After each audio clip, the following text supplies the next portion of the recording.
Jesus Christ did. He came, but what is the meaning of Jesus coming to this world?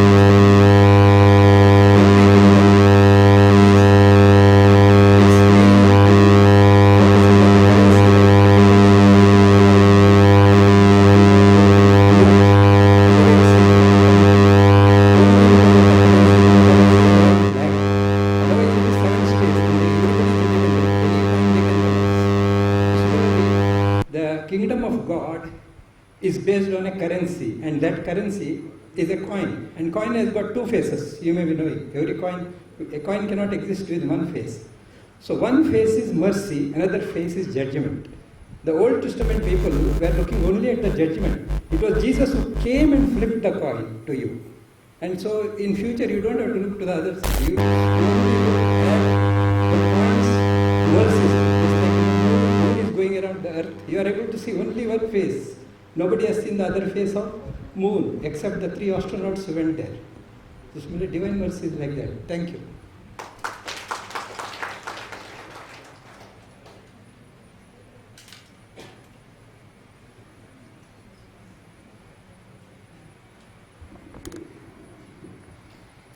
ബ്രദറിൻ്റെ class എനിക്ക് തുടക്കം തൊട്ട് പുതിയ അനുഭവങ്ങളാണ്, പുതിയ അറിവുകളാണ് കിട്ടിക്കൊണ്ടിരിക്കുന്നത്.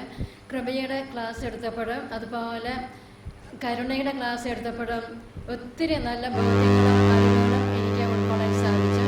പ്രത്യേകിച്ച് കൃപ ചൊരിയണമേ എന്ന് പ്രാർത്ഥിച്ച് ഞാൻ വീട്ടിലും വളരെ പ്രാർത്ഥിക്കായിരുന്നു. പക്ഷെ കൃപ കിട്ടുന്നുണ്ട്, അതിൻ്റെ അർത്ഥം എനിക്ക് മനസ്സിലാക്കാൻ സാധിക്കാനായിരുന്നു. അത് ഇവിടെ വന്ന് ക്ലാസ് കൂടിയപ്പോഴാണ് അതിൻ്റെ അർത്ഥം പൂർണ്ണതയിലേക്ക് മനസ്സിലാക്കിക്കൊണ്ട് സ്വീകരിക്കാൻ സാധിക്കുന്നു. പിന്നെ ഇന്നത്തെ ഉപമയിലൂടെ ഒത്തിരി നല്ല അറിവുകൾ കിട്ടി. അതിലെല്ലാം ഉപരിയായി ആഗ്രഹങ്ങളും ഈ ബ്രദറിൻ്റെ ക്ലാസ്സിലൂടെ എനിക്ക് ലഭിക്കുന്നുണ്ട്. ഒത്തിരി നന്ദി, ദൈവത്തിന് സ്തുതിയും. പറയാനുള്ളൊരു മുൻകൂട്ടി ഇവിടെ വന്ന് ലൈനിൽ നിൽക്കുക. Thank you. എനിക്ക് ഇവിടെ വന്നപ്പം തൊട്ട് എനിക്ക് ഒത്തിരി വിഷമങ്ങളുണ്ടായിരുന്നു. ശാരീരികമായിട്ടും ഞാൻ ഷുഗർ രോഗിയാണ്. എന്നാലും ഞാൻ ഇന്നലെ വരെ എനിക്ക് ഒന്നും മനസ്സിലാക്കാനോ അല്ലെങ്കിൽ പ്രാർത്ഥിക്കാനോ ഒന്നും സാധിച്ചില്ല. എന്ന് വെച്ചാൽ ഞാൻ 3 മണിക്ക് എഴുന്നേറ്റ് പ്രാർത്ഥിക്കുന്ന ഒരു വ്യക്തിയായിരുന്നു. ഒരാഴ്ചയായിട്ട് എനിക്ക് കിടന്ന് ഞാൻ പ്രാർത്ഥിക്കുകയാണ്. അത്രയ്ക്ക് ക്ഷീണമായിരുന്നു. എന്നാലും എനിക്ക് ഒത്തിരി വിഷമം ഉണ്ടായത്, ഞാൻ ഇങ്ങനെ കിടന്ന് പ്രാർത്ഥിക്കുന്ന ഒരു രോഗിയായിപ്പോയല്ലോ എന്ന്. ഞാൻ കഴിഞ്ഞ ആഴ്ചയിലാണ് വെട്ടുകാട് ആൾക്കാരെയും കൊണ്ട് പോയി ധ്യാനം കഴിഞ്ഞ് വെള്ളിയാഴ്ചയാണ് കടന്നു വരുന്നത്.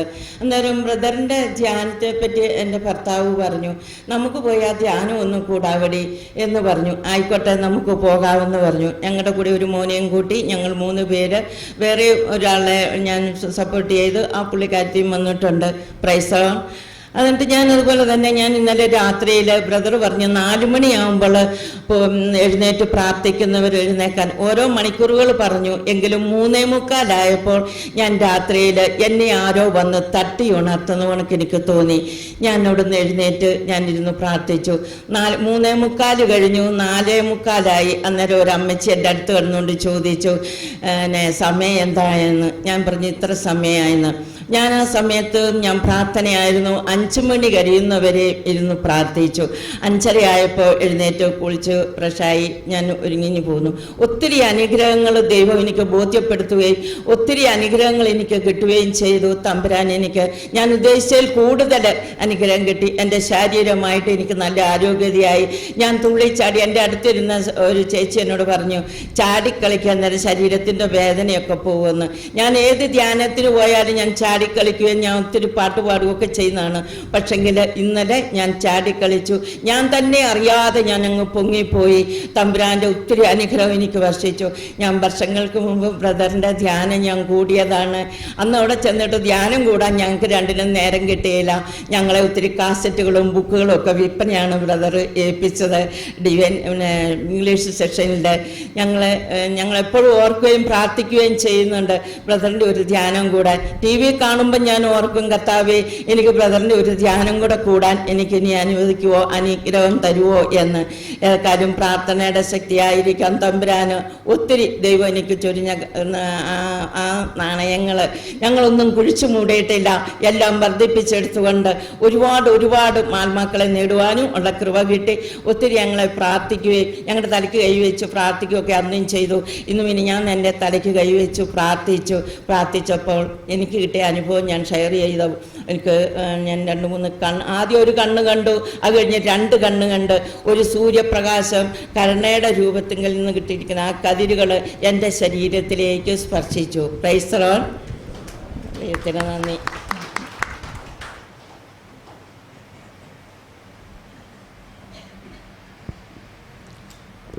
യേശുവേ നന്ദി, യേശുവേ സ്തുതി. ഞാൻ ആദ്യത്തെ ദിവസം ധ്യാനിച്ചാളെന്ന് എനിക്ക് പ്രത്യേക അനുഭവമൊന്നും കിട്ടിയില്ല. ഇന്നലെ വൈകിട്ടത്തെ ധ്യാനത്തിൽ ഒരു നീലാകാശ നീലിമയിൽ ഇങ്ങനെ ഇങ്ങനെ ഇവിടെ സ്റ്റേജിൻ്റെ അവിടെ മുഴുവൻ നല്ല നീലാകാശ നീലിമ, അതിലൊരു വെള്ളി പ്രകാശവട്ടം ഇങ്ങനെ നിന്നു. അപ്പോൾ ഞാൻ അതിലും ഇങ്ങനെ ഈശോ സ്തുതിച്ചുകൊണ്ടിരുന്നു. അപ്പം ബ്രദറും പിന്നെ പറഞ്ഞു ഈർലിയമ്മയിലേക്ക് പ്രാർത്ഥിക്കാനായിട്ട് ഈശോ. അപ്പം ഞാൻ ഈശോ പറഞ്ഞു ഈശോയെ എനിക്ക് ആ ഈർലിയമ്മ, പക്ഷേ എനിക്ക് ഈർലിയമ്മ കാണുമ്പോൾ പേടിയായിരുന്നു. ധ്യാനിച്ചതൊക്കെ ബാക്കി നമുക്ക് എളിമ വരുമ്പോൾ എന്തോ എൻ്റെ പാപമായിരിക്കും എന്നൊക്കെ ഞാനിങ്ങനെ വിഷമിച്ചിരുന്നു. പക്ഷേ പ്രാർത്ഥനയിൽ എന്നപ്പോൾ എളിമയിൽ ഇങ്ങനെ ഒരു കുഴിയിൽ മുക്കാലും നിറഞ്ഞിട്ട് കാൽപ്പാവിന് നിറയാതിരിക്കുന്നു. ഈശോ ഇതെന്താണെന്ന് ചോദിച്ചും പറഞ്ഞു എൻ്റെ വിശ്വാസക്കുറവാണെന്ന് ഈശോ എനിക്ക് വ്യക്തമായിട്ട് വെളിപ്പെടുത്തുന്നു. പിന്നെ ഒരു പൊയ്കയിൽ നിന്നൊക്കെ കിളരമുള്ള ഒരു കയ്യാലിൽ നിന്ന് പോലെ ഒരു പൊയ്കയിൽ നിന്ന് വെള്ളം വലിയ മഴ പെയ്യാതെ ചാടുന്നില്ല, അത് സ്വന്തമായി വെള്ളം ഇങ്ങനെ ഒഴുകിക്കൊണ്ടിരുന്നു. അപ്പോൾ ഈശോയെ ഇതെന്താണെന്ന് ചോദിച്ചു പറഞ്ഞു കരുണ എന്ന് 3 പ്രാവശ്യം കരുണ ഇറങ്ങുന്നു എന്നുള്ളത് ആ ബോധ്യം എനിക്ക് തന്നു. അത് കഴിഞ്ഞ് ഇന്ന് രാവിലത്തെ പ്രാർത്ഥനയിൽ കരുണ ഇങ്ങോട്ട് എൻ്റെ ചങ്കും പുറവും ഇങ്ങനെ തീച്ചുള പോലെ പൊള്ളിപ്പോയി. അപ്പോൾ ഈശോ ഇതെന്താണെന്ന് ചോദിച്ചു പറഞ്ഞു സ്നേഹാഗ്നിച്ചുളയിലൂടെ ഈശോയുടെ ഹൃദയത്തിൻ്റെ ത്രിത്വീയ ദൈവത്തിനുള്ള ആ ചൂട് പൊള്ളി വികസിച്ച് എൻ്റെ ചങ്ക് ഇങ്ങനെ പുറന്നു വരുന്നതാൽ എനിക്ക് അനുഭവം തോന്നി. അത് കഴിഞ്ഞ് ആ നീലിമയിൽ ഈ പാത്രം ഇങ്ങനെ നിറഞ്ഞു വരുന്നതായിട്ടൊരു അനുഭവം പോലെ എനിക്ക് അനുഭവപ്പെട്ടു. ഒരുപാട് നിറഞ്ഞു അല്ലേ? Praise the Lord. കൈയടിച്ച് കർത്താവിന് നന്ദി പറയാം.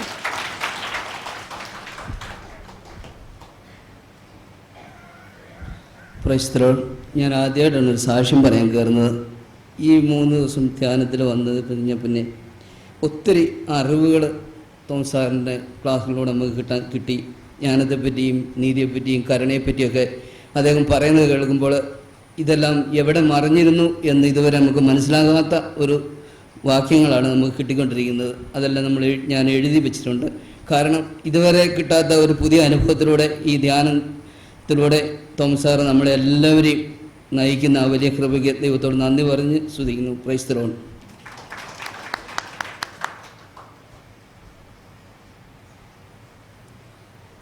എൻ്റെ പേര് മേഴ്സി.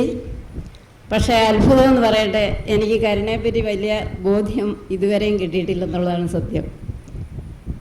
ഞാൻ ഓരോ ചോദ്യങ്ങൾ ചോദിക്കുമ്പം കുറച്ച് പേരെങ്കിലും ഞാൻ മുട്ടായുക്തി ചോദ്യങ്ങൾ ചോദിക്കുന്നു എന്നുള്ള രീതിയിൽ എന്നെ നോക്കുന്നുണ്ട്. പക്ഷേ ഞാൻ നിങ്ങളുടെ ചിന്തയ്ക്ക് വേണ്ടി ഒരു കാര്യം ഞാനൊന്ന് ചോദിക്കുകയാണ്. കാരണം എനിക്ക് ആ ബോധ്യം കിട്ടിയിട്ടില്ല, അതുകൊണ്ടാണ് ഞാൻ ചോദിക്കുന്നത്.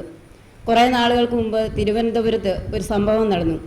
കാമുകനൊപ്പം ജീവിക്കാൻ വേണ്ടിയിട്ട് ഒരു സ്ത്രീ താൻ നൊന്ത് പ്രസവിച്ച കുഞ്ഞിനെയും ഭർത്താവിൻ്റെ അമ്മയും കൊല്ലാൻ കൂട്ടുനിന്നു. ആ സ്ത്രീ ദൈവത്തിന് മുമ്പിൽ നീതീകരിക്കപ്പെട്ടവളാണോ, മനുഷ്യൻ്റെ മുമ്പിൽ നീതീകരിക്കപ്പെട്ടാലും അവൾക്ക് ദൈവത്തിൻ്റെ കരുണ ലഭിക്കുമോ എന്ന് എനിക്ക് ഇപ്പോഴും ബോധ്യമില്ല. കാരണം മൃഗങ്ങളും പക്ഷികളും പോലും തൻ്റെ കുഞ്ഞുങ്ങളെ ശത്രുക്കൾ വരുമ്പം ചിറകിൻ കീഴിൽ സംരക്ഷിക്കുന്ന നമുക്ക് അറിയാം. ആ സ്ഥാനത്ത് നൊന്ത് പ്രസവിച്ച കുഞ്ഞിനെ ഈ സുഖത്തിന് വേണ്ടിയിട്ട് അവർക്ക് മറ്റെന്തെല്ലാം വഴികളുണ്ടായിരുന്നു. ദൈവത്തിൻ്റെ സൃഷ്ടിയായ ആ കുഞ്ഞിനെ അല്ലെങ്കിൽ ഭർത്താവിനെയും കൂടെ കൊല്ലാൻ ആലോചിച്ചിരുന്നു, അത് നടന്നില്ല.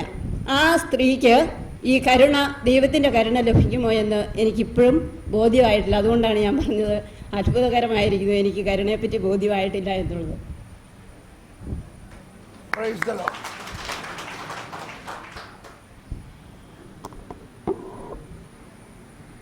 ദൈവത്തിന് സ്തുതി. ഈ ധ്യാനം എനിക്കൊരു പുതിയ അനുഭവമായിരുന്നു. ഞാൻ ഒരു ധ്യാനത്തെ ശുശ്രൂഷിക്കുന്ന ഒരു വ്യക്തിയാണ്. ഞാനൊരു ഹൈന്ദവ കുടുംബത്തിൽ ജനിച്ചു കൊണ്ടൊരു മകളാണ്. 4 വർഷമായിട്ട് മാമോസം കിട്ടി വരദാന വളർച്ചാ ധ്യാനം തോമസ് പോളിൻ്റെ ധ്യാനം കേട്ട സമയത്ത് ഞാൻ പറഞ്ഞു, ഇതുവരെ ഞാൻ ആ ബ്രദറെ നേരിട്ട് കണ്ടിട്ടില്ല, എങ്കിലും ദൈവം അനുവദിക്കുന്നതാണെങ്കിൽ ഈ ധ്യാനത്തിനൊക്കെ പോകണം ഞാൻ ഒരുപാട് ആഗ്രഹിച്ചു. ഈ പാവിയ എൻ്റെ പ്രാർത്ഥന തമ്പുരാൻ കേട്ടു, എന്നെ ഇവിടെ കൊണ്ടുവന്നു. ഈ ബ്രദറിൽ ഒരുപാട് എൻ്റെ അജ്ഞത ദൈവം എനിക്ക് മാറ്റിത്തന്നു. അങ്ങനെ ഒരുപാട് അറിവ് എനിക്ക് ലഭിച്ചു. പ്രത്യേകിച്ച് എന്ന് പറഞ്ഞാൽ മിഞ്ഞാന്ന ബ്രദർ എന്ന് പറഞ്ഞാൽ ആ ധനികനായ യുവാവിൻ്റെയും ആ അന്ധയാചകൻ്റെ കഥ പറഞ്ഞപ്പോൾ ഇത്രയും ധനികനായ ആ യുവാവിന് കിട്ടാട്ടെ ആ ദൈവിക ജ്ഞാനം അന്ധനായ ആ യാചകന് കിട്ടിയത് എനിക്കൊരു വലിയൊരു അനുഭവമായി മാറിയ ദൈവത്തിന് സ്തുതി.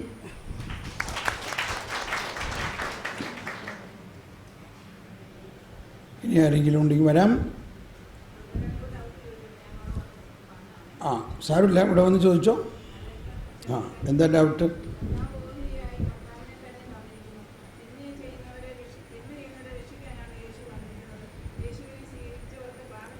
ഒരു മിനിറ്റ് ഇവിടെ അത് പറയണം. ഇവിടെ ഒന്ന് പറഞ്ഞു. വീണ്ടും വന്നെന്ന് അയച്ച് സംശയം ചോദിക്കാൻ പറഞ്ഞതിന് കുഴപ്പമില്ല. പറഞ്ഞത് എന്താ എന്നുള്ളത് ഇതിനകത്ത് റെക്കോർഡാകണം. അത് ഒരുപാട് പേർക്ക് കേൾക്കാനും കൂടിയുള്ളതാണ്. അതിൻ്റെ ഉത്തരവും അപ്പോൾ പറയാം. യെസ്, സംശയമാണ്. ഓക്കെ. കർത്താവ് ഓഹരിയായി കർത്താവിനെ തന്നെ തന്നിരിക്കുന്നു. തിന്മ ചെയ്യുന്നവരെ രക്ഷിക്കാനാണ് യേശു വന്നിരിക്കുന്നത്. യേശുവിനെ സ്വീകരിച്ചവർക്ക് പാപം ചെയ്യാൻ തോന്നുകയില്ല. മനുഷ്യസഹജമായ ബലഹീനതയാൽ തെറ്റുപറ്റിയാൽ പശ്ചാത്തപിച്ച് മാനസാന്തരപ്പെട്ടതും യേശു രക്ഷിക്കും. ഈശോ തന്ന സ്വാതന്ത്ര്യം ദുരുപയോഗിക്കരുത്. യേശുവിനെ വിളിച്ചപേക്ഷിക്കുന്നവരെ പശ്ചാത്തലത്തോടുകൂടി യേശുവിനെ വിളിച്ചപേക്ഷിക്കുന്നവർക്ക് മറ്റുള്ളവരെ രക്ഷിക്കാൻ വേണ്ടി മറ്റുള്ളവരെ രക്ഷിക്കാനും കൂടെ വേണ്ടി ബന്ധം വെച്ച് പ്രാർത്ഥിക്കുകയും ചെയ്യുമ്പോൾ ഈ പാപബോധമില്ലാത്തവർക്കും മാനസാന്തരം കിട്ടുമെന്നുള്ള ഒരു ബോധ്യമാണ് എനിക്ക് കിട്ടിയിരിക്കുന്നത്. ചോദ്യം എന്താ? ചോദ്യം ഇതാണ്, ഈ ഒരു ബോധ്യം കിട്ടിയതാണ്. പാപം ചെയ്തവർക്ക് വേണ്ടി. ഓക്കെ, കൈയടിച്ച് കർത്താവിന് നന്ദി പറയാം. ഉത്തരവ് അതിനകത്ത് തന്നെ ഇല്ലേ? എല്ലാവർക്കും ഉത്തരവില്ല അതിനകത്ത്. ഓക്കെ, അടുത്ത ആൾ.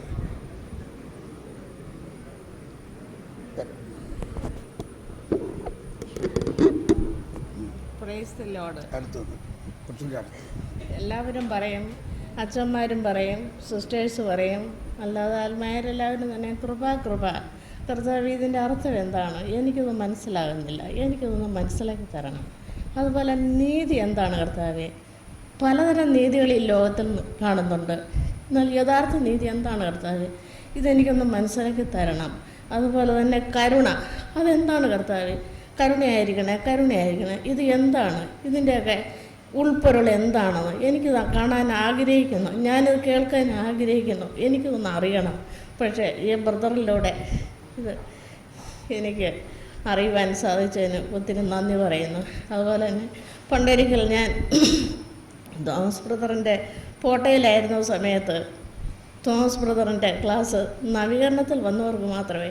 അന്ന് ഞാൻ പറഞ്ഞു, കർത്താവേ, ആ ബ്രദർ ആരാണ്? ഒരു നീതിമാനാണ്, ഒരു സത്യസന്ധനുമാണെന്നുള്ള കാര്യം പലരും പറഞ്ഞ് ഞാൻ കേട്ടിട്ടുണ്ട്. പക്ഷേ ആ ബ്രദറിൻ്റെ ക്ലാസ് എനിക്കൊന്ന് കൂടാനുള്ള ഭാഗ്യം നീ എനിക്ക് തരണമേ. കഴിഞ്ഞ പ്രാവശ്യം ഞങ്ങൾ ഈ സമയത്ത് പോട്ടയിലേക്ക് പോയിക്കൊണ്ടിരിക്കുന്നു. അപ്പോൾ കാണാം കൊളത്തുവയിൽ സാറിൻ്റെ ക്ലാസ് ഉണ്ട് എന്ന്, ബ്രദറിൻ്റെ ക്ലാസ് ഉണ്ട് എന്ന് പറഞ്ഞു. കർത്താവേ, എനിക്കൊന്നും കൂടാൻ പറ്റിയില്ലല്ലോ, ഞാൻ ഇവിടെ വന്നു പോയല്ലോ. നീ എനിക്കൊരു സമയം ഒരുക്കി തരും.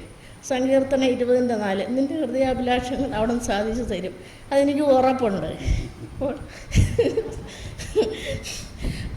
ഇതെനിക്ക് വളരെ ഉറപ്പുണ്ടായിരുന്നു. അന്നേരം ഞാൻ ഓർത്തു, ബ്രദർ ഇവിടെ ക്ലാസ് എടുക്കുന്നപ്പോൾ ഞാൻ ആരും എനിക്ക് രജിസ്റ്റർ ചെയ്യാൻ, അന്നേരം എൻ്റെ ഉള്ളിൽ തന്നെ പറഞ്ഞു, നിനക്കൊരു സീറ്റ് അവിടെ ഉണ്ട്.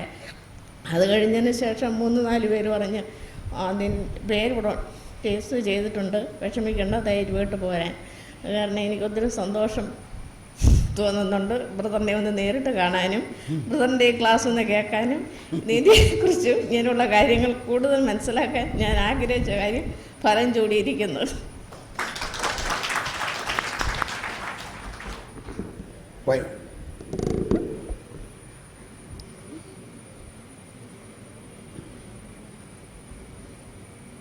സഹോദരന്മാർക്ക് ആർക്കും പ്രത്യേകിച്ച് അനുഭവമൊന്നുമില്ല. എനിക്ക് പറയാനുള്ള സാക്ഷ്യം, ഞാൻ ഈശോയോട് കരഞ്ഞപേക്ഷിച്ചു, ഈശോയെ എനിക്ക് എന്നും കുർബാന കൂടാനും ഈശോയെ കുർബാന കൈക്കൊള്ളാനുള്ള അനുഗ്രഹം തരണമെന്ന്. ഈശോ, ഞാൻ കുറേ മലമുകളിലായിരുന്നു. ഈശോയോട് ഞാൻ പ്രാർത്ഥിച്ചു. ഞങ്ങളുടെ പള്ളിയിൽ ഞങ്ങളുടെ അച്ഛൻ ധ്യാനം വെച്ചു, താമസ ധ്യാനം വെച്ചു. അന്ന് ഞാൻ ഈശോയുടെ മുമ്പിൽ കരഞ്ഞ് പ്രാർത്ഥിച്ചു, ഈശോയെ എനിക്ക് മതയിലായിരുന്നുകൊണ്ട് എന്നും പള്ളിയിൽ പോരാൻ സാധിക്കില്ല. അതും കാട്ടുപന്നികളുടെ ഇടയിൽ കൂടെയാണ് ഞങ്ങൾ പള്ളിയിലേക്ക് വരേണ്ടത്. അതുകൊണ്ട് ഞാൻ ഈശോയോട് പ്രാർത്ഥിച്ചു, ഈശോയെ എനിക്കെന്നും ഈശോയുടെ അടുത്ത് വരാനുള്ള അനുഗ്രഹം തരണമെന്ന്. ആ പ്രാർത്ഥിച്ച ആ ആഴ്ച തന്നെ പള്ളിയുടെ അടുത്ത് ഒരു വീട്ടുകാർ താമസിക്കുന്നുണ്ട്. അവർ മാറി തന്നു. ആ വീട് എനിക്ക് ഇന്ന് വാടകയായിട്ട് തന്നിട്ടുണ്ട്. ഞാൻ ഇന്ന് 7 മാസമാകുന്നു ഒരു ദിവസം പോലും പള്ളിയിൽ പോകാതെ ഇരുന്നിട്ടുമില്ല, കുർബാന സ്വീകരിക്കാതിരുന്നിട്ട്. ഈശോ എനിക്ക് തന്നേന് യേശുവെ നന്ദി, യേശുവെ നന്ദി, യേശുവെ.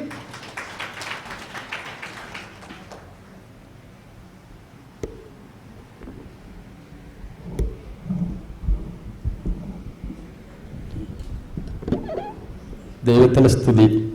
ഞാൻ ഈ ധ്യാനത്തിൽ വന്നിട്ട് എനിക്ക് കിട്ടിയ ബോധ്യങ്ങൾ, തോസാറിൻ്റെ ക്ലാസ്സിൽ പ്രാർത്ഥനയെപ്പറ്റിയുള്ള ബോധ്യമാണ് എനിക്ക് ഏറ്റവും കൂടുതൽ. അതായത് നമ്മൾ നിലവിൽ ഇതുവരെ പ്രാർത്ഥിച്ചുകൊണ്ടിരുന്ന ആ പ്രാർത്ഥനയിൽ മാറ്റങ്ങൾ വരുത്തണമെന്ന് തോസാറിൻ്റെ ക്ലാസ്സിലൂടെ എനിക്കൊരു നല്ലൊരു ബോധ്യം കിട്ടി. അതുപോലെ ജ്ഞാനത്തിൻ്റെ ക്ലാസ്സിൽ ഇതുവരെ നമ്മൾ ജ്ഞാനത്തിൻ്റെ പുസ്തകം 9-ാം അധ്യായം സ്ഥിരമായിട്ട് വായിക്കുന്ന ഒരാളാണ്. പക്ഷേ എനിക്ക് ഇതുവരെ ജ്ഞാനത്തെപ്പറ്റി ഒരു ബോധ്യവും എനിക്കില്ലായിരുന്നു. ഇന്നിപ്പം ജ്ഞാനം നമുക്ക് എങ്ങനെ ലഭിക്കണം എന്നതിനെ പറ്റിയുള്ള ഒരു ബോധ്യമായി. അതേപോലെ തന്നെ ജ്ഞാനത്തിൻ്റെ പെട്ടി തുറന്ന് സമ്മാനപ്പൊതി എടുക്കാനൊക്കെ പറഞ്ഞ ആ ഭൂമകൾ, ഇന്നത്തെ ഭൂമകൾ എല്ലാം നമ്മുടെ മനസ്സിലേക്ക് കടന്നു വന്ന നല്ലൊരു ബോധ്യം. അതായത് മുന്നോട്ടുള്ള പ്രാർത്ഥനയിൽ എങ്ങനെ പ്രാർത്ഥന മുന്നോട്ട് കൊണ്ടുപോകണം, നമ്മുടെ ജീവിതത്തിൽ ഇതുവരെ നമ്മൾ നടത്തിയ, അതായത് നമ്മൾ ഇന്നുവരെ പഠിച്ച പഠനങ്ങൾ, സഭയെ അച്ഛന്മാരിലും വേദപാഠത്തിലും ഒക്കെ പഠിച്ച ആ പഠനത്തിൽ നിന്ന് ശരിക്കും ഒരു വ്യത്യാസമായ ഒരു പഠനമാണ് ഇന്നിവിടെ നമ്മൾക്ക് കിട്ടിയിരിക്കുന്നത്. അതായത് ദൈവത്തിൻ്റെ ശരിയായ സത്യം നിലവിൽ ഇപ്പോഴാണ് അറിഞ്ഞതെന്നുള്ള ഒരു സത്യത്തിലേക്ക് ഞാനൊരു രഹസ്യമാണ് പറയുക. ഈ ധ്യാനത്തിന് പോരാൻ നേരത്ത് ചില ആളുകൾ പറഞ്ഞു, തോസ്പോളിൻ്റെ ധ്യാനം ശരിയല്ല, പുള്ളി സഭയ്ക്കും അച്ഛന്മാർക്കും എതിരാണെന്ന്. ഇപ്പോഴാണ് എനിക്ക് മനസ്സിലായത് അതിൻ്റെ സത്യാവസ്ഥ എന്നതാണെന്ന്. ശരിക്കും ദൈവത്തിന് സ്തുതി.